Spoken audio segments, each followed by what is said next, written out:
Yeah. Cephas, You're... watch this. Work. Today, I am in a part of a loop that is a teacher, like, what would you do if thing.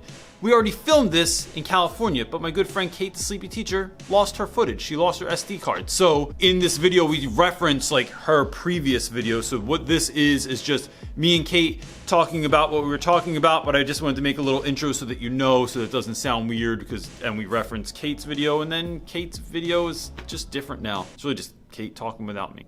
And that's it. So here's me and Kate. So I don't know what part of this loop I'm in yet because Kate didn't tell me yet, but this is teacher loop that we're doing. And the idea here is kind of what would you do if you were in a particular scenario. And so I did one of these videos on Kate's channel. There's a whole bunch of other teachers involved in this loop. It's like a lazy river of video. It's the lazy river of videos. Yes. You just made my heart so happy. It is. When I think of stuff that, like, someone emailed me the other day and they said, what do you do, how do you deal with teachers that like dog you for trying too hard, for working too hard, for doing too much, for your classroom's over the top, your lessons are over the top, your relationships with the students are over the top.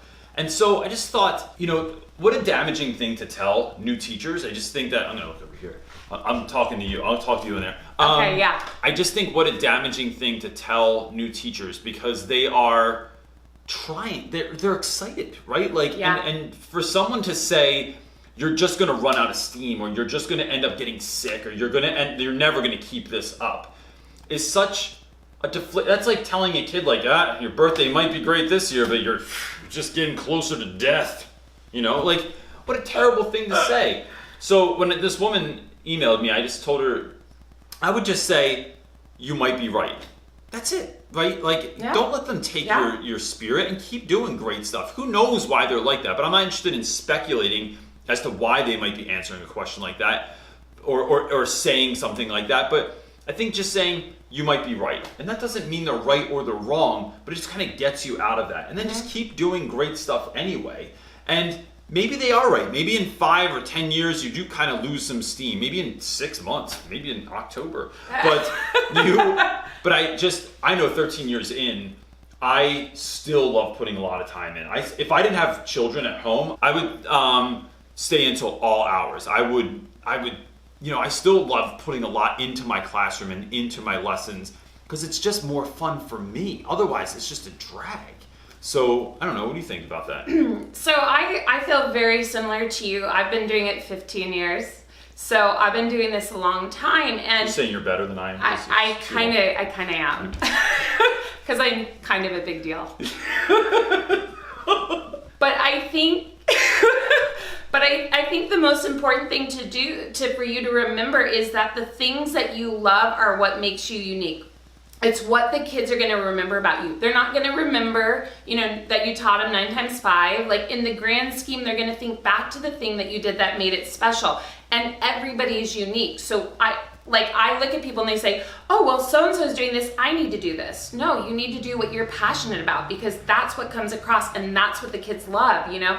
And I'm super passionate about math, and other people be like, what? And my kid, I know, right? And my students will sit there and I'll teach them like tips and tricks, and they'll say to me, like, I never liked math before, and now I love it, right? And like, you could think math, it's like nothing special, right? It's math, but because I have a passion for it, I literally had a student come back. I mean, I would teach math sometimes I'd figure out a way to get in for like 3 hours a day, right? If I could. And I had a student come back to me, she's in high school now, and she said, the way that you taught me how to multiply is the only way I multiply. And she wrote me a letter. It was like part of a high school assignment. And it just shows that if you love it, it doesn't matter what anybody else feels. And I was at CJ's conference the other day, and someone said, well, I can't do this during my work hour. I'm not allowed to. Then you know what? If you really want to do it with the students, then you find time after school. Make it a club, or, you know, do it at your lunchtime. And it doesn't have to be every day, and it could be just once in a while, but the kids are going to love it because you love it. You know, one last thing about that. I think that's one of the reasons that the online community is important too, because you your vibe attracts your tribe, right? And so whoever you are, if you put it out into the world, you'll find other people that are like you. I think we would not have ever connected if it were not through YouTube. And there's tons of people that we've met like through Instagram and YouTube and other ways that it empowers you. It lets you know like, okay, I'm doing the right thing. Like there are other people like me out there, and I don't have to feel like this. You're not such an outlier, right? There are other people that are like you.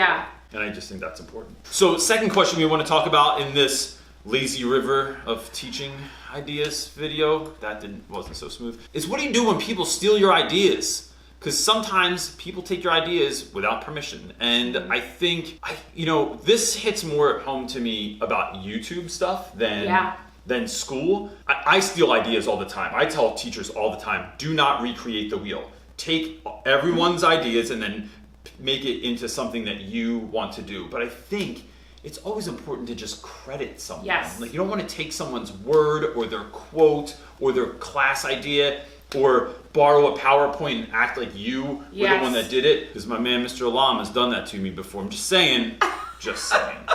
But on YouTube, I've definitely had folks that I thought, I'm pretty sure I said that. I'm pretty sure that was my idea first. I think there's two different ways you can deal with that. Either one, what can you do? Right? Yeah. Like, what are you going to do? Are they going to take down their video? Are they going to take back their lesson?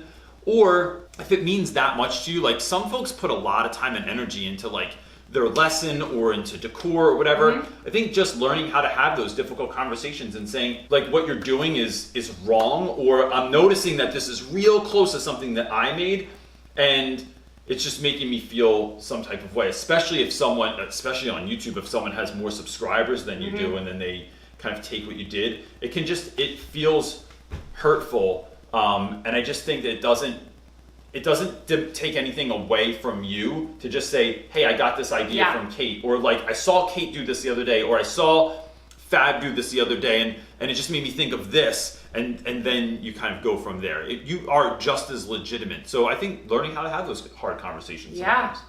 I agree 100%. I've definitely been the receiving end of people taking things without crediting me or even just asking, like just going, that looks great, I'll take that. And I might have spent all night working on it, and just at least asking first, or that credit is huge for me, because if I've worked something really, really hard on something and you really love it, just say, I really love this. This is amazing. I would love to do this in my class.